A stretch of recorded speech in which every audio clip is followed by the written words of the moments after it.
Morning, friends. It's been a quite engaging and entertaining discussion we had last session. So, moving away from the round table, this is a small session by Electronic Payment and Services on the topic of fintech disruption, meaning how fintechs are disrupting the way banking is done today. That's the topic. So the topic is based on banking on fintech.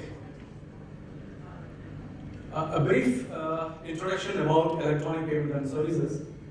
EPS was started in the year 2011 by a banker and a professional from IT, the year 2011, and we started as a specialist in the ATM outsourcing domain. The year 2012 saw us a breakthrough in ATM deployments by way of getting the mandate for deployment of ATMs and what is called a brown label ATM model for this state of Maharashtra. We bagged an order of 5,000 ATMs in the year 2012, and that saw us the beginning of getting into the electronic payments. Today, at the end of 4 years, we are the fastest growing payment system company. We have clocked almost rollout of 6,000 ATMs catering to all public sector banks in the state of Maharashtra, which is on the brown label ATM model. And we are deploying ATMs for other public sector banks as well in what is called disruptive model, business model. It is paper transaction model, where the entire assets of the ATMs for the banks are owned and it is completely managed by us on day-to-day operations. So with that rollout, today we stand at the end of 4th year, clocking a revenue of, rather the turnover of 170 crores and growing as the fastest growing payment system company. So moving away from the small background introduction, I will take you down through just the runway of how the fintech companies today are the most favorites and most sought after. The way they are disrupting the banking is being done, whether it is being mobile banking or mobile payments or digital payments, you call it NFC or with cards, without cards. So fintechs are the favorites. And to quote that, why the fintechs are favorites, I just take a lead from one of the surveys done. It was a report published by Economic Times yesterday, where it says, is asking investors, which is your favorite, investment destination? And the majority of the investors have voted fintech as the #1 priority that they are looking at. So the story is very firmly based now on fintechs are making inroads, disruptive way the banking is done. Yes, all of you know, and I will not take much of time. Today we have two important milestones if you look back. Okay, one is, let's accept today we are 100 crores in terms of the mobile numbers. And two, we have crossed 100 crores of enrollment of Aadhaar, which makes a great inroad into government to G2P payments, that is government to person payments. So these two milestones do make a real impact on the way the payment scenario evolves in the next 6 to 1 month. And the statistics here shows India is a digital country with 1.2 billion. We have just crossed 100 crores of mobile numbers. Internet users are close to 300 million. And smartphone users at 240 million are growing at a much faster pace. By 2020, we'll be the second largest, or maybe we will bypass the #1, China, in due course of time. So, when you say fintech, it is basically these financial tech firms which actually make inroads. And one example I can show you here, I can tell you here, coming from the fintech background. As an ATM service provider, many of you would know that ATMs are one of the early birds which actually made inroads into a disruptive way, enabling technology, making inroads into the way banking and the consumer does the banking. For example, when we introduced the ATMs way back in 2000, my journey started almost 17, 18 years back, when there were only few thousand ATMs were in India. So we have worked all the way with be it public sector banks or private sector banks in enabling their roadmap of ATM deployments for their banks.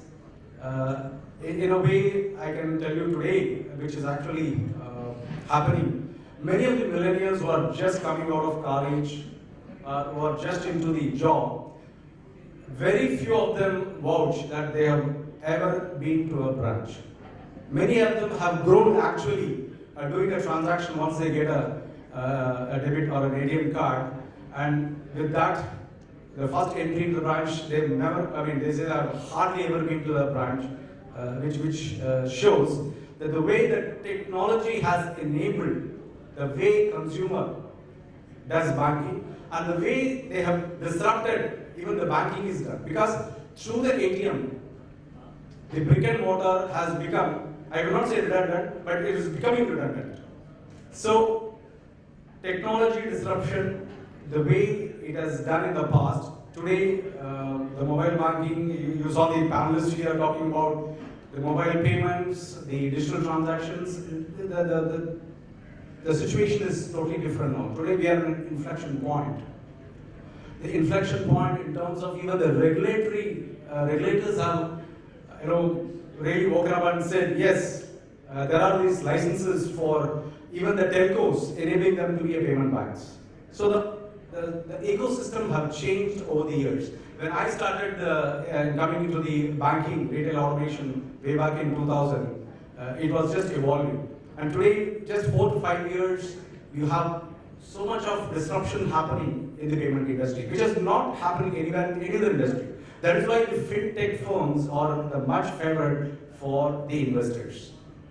Today you have the payment banks, you have small banks, and you have technology like the UPI, the BBPOU. They're all game changers. So the fintechs, the way the payment system evolves, are making inroads in the way the consumer does banking, and in the way they are making the bankers think how the banking should be done. So Aadhaar, in a way, is also enabling payments in a bigger way. When I said 100 crores Aadhaar, many of you might ask, sir, what does it mean, or how it enables, and how a fintech can play a role. For example, today many of us are knowing that there are huge government transactions reaching the beneficiary, what is called social benefit schemes. These social benefit schemes coming from respective ministries, there is an outlay of close to 40,000 to 50,000 crores annual outlay that goes to the beneficiary. It is various schemes. It starts from MNREGA to pension, whatever. So, technology plays a tremendous role and disrupts the way banking is done. For example, in our case, electronic payment and services, we have played a kind of participative role, a collaborative role with the Ministry of Finance in the way back 2012, when there is a requirement of the financial inclusion program launched by the Ministry of Finance.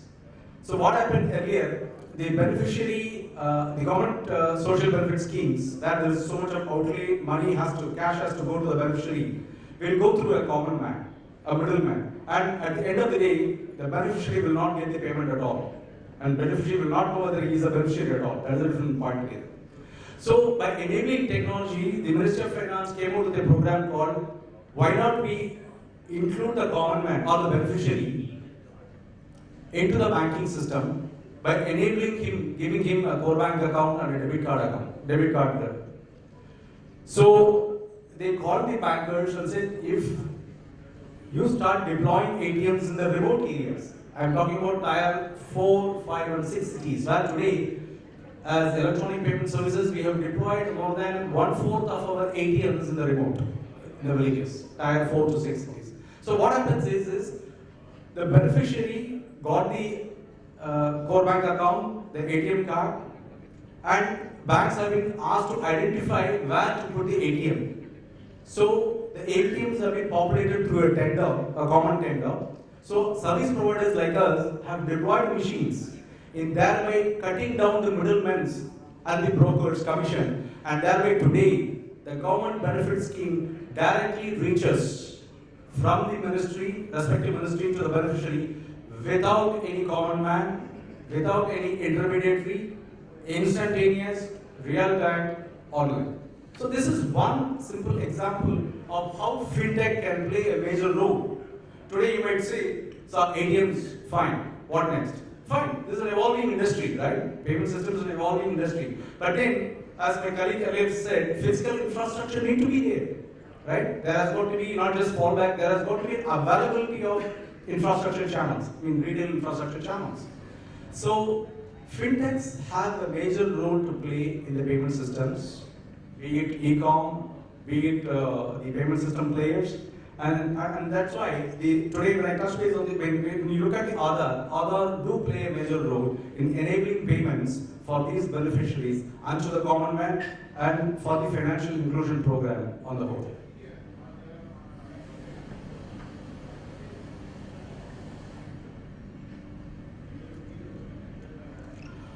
As you see, there are, the digital payments go through various, what you call the transformations. We are going, the India going digital. You have the financial regulators who have come out with a conducive atmosphere of payment banks and various emergence of next generation technology, fintech things are disrupting the way payments are done. And the customer at the end of the day wants a seamless, easy to operate, easy to make payments, maybe a single click, whatever, a seamless transaction. So that user experience is undergoing phenomenal changes. So these are the trends that is transforming the digital payments in India. And when I look at the statistics, the digital payment statistics, cash is getting reduced. We call it, it's becoming a less cash environment. And there are more transactions happening in mobile banking or mobile transactions moving to electronic way. So we are moving from a cash society to a less cash society, and towards that the entire ecosystem is being enabled. Global fintech activity, if you see this, there is a huge amount of interest, not only interest but funding. Be it any of these, the companies that have been shown here, and in 2005, if you look at this slide, the total companies were 649 with a total funding of US dollar $3 billion, and at the end of let's say 2015, we have close to 1,850 companies, fintech companies, with over $20 billion funding. So there's a huge amount of interest that is generating around the fintech companies. These statistics show, yes, mobile wallets and mobile banking are going to be the future, maybe if not short term, maybe in a few years' time.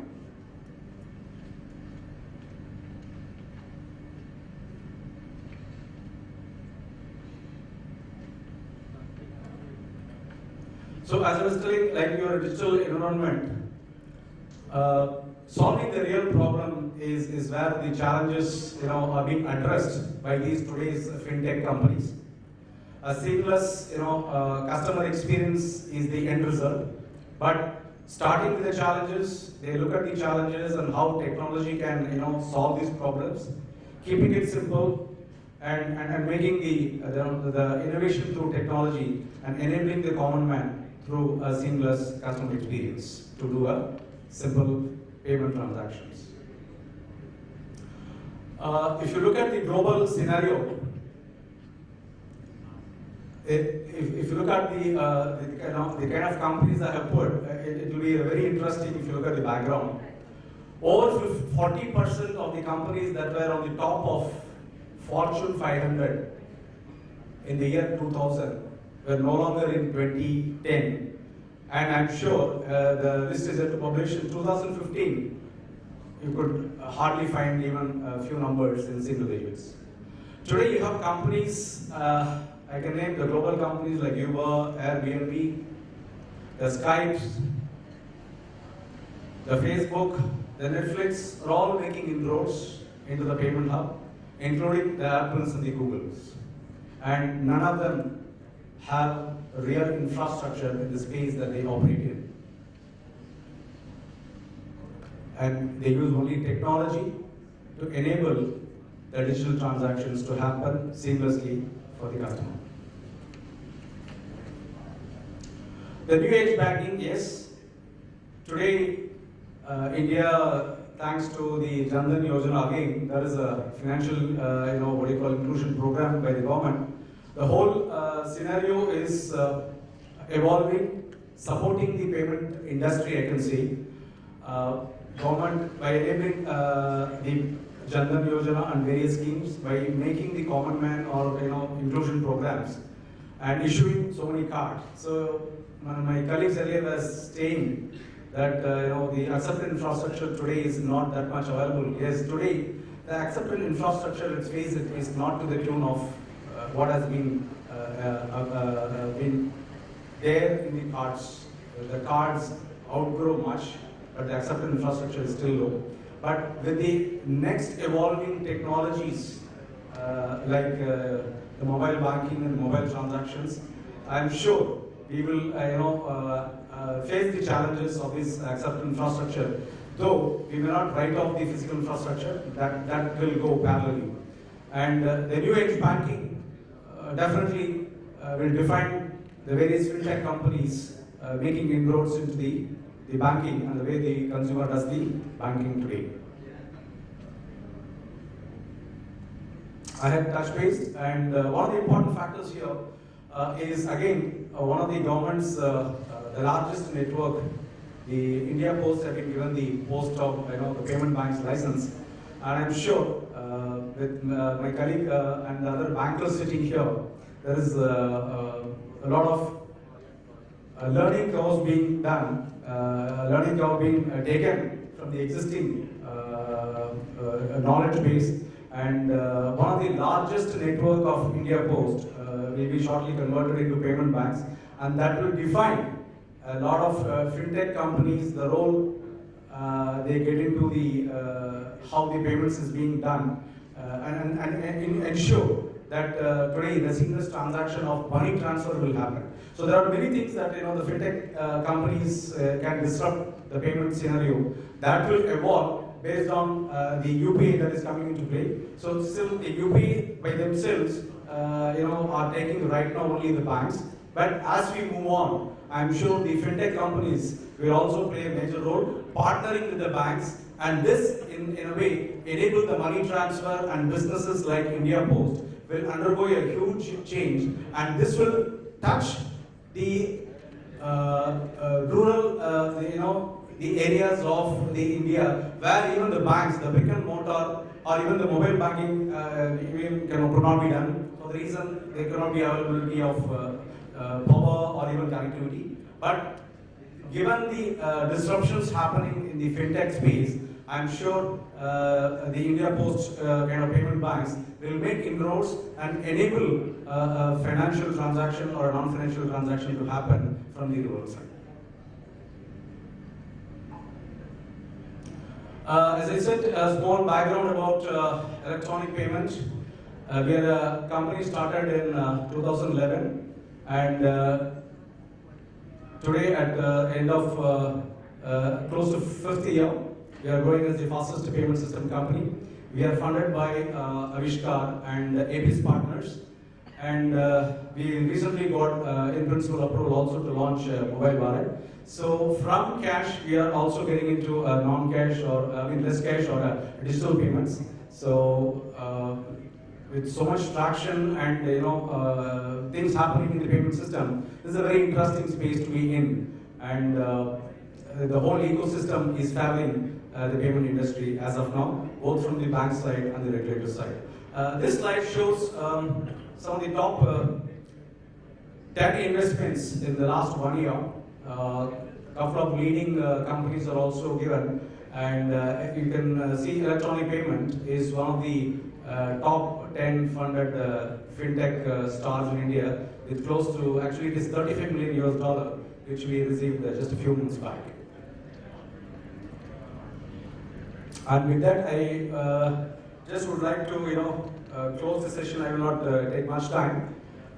There were times when you could see from the slide that big fish generally start eating the small fish.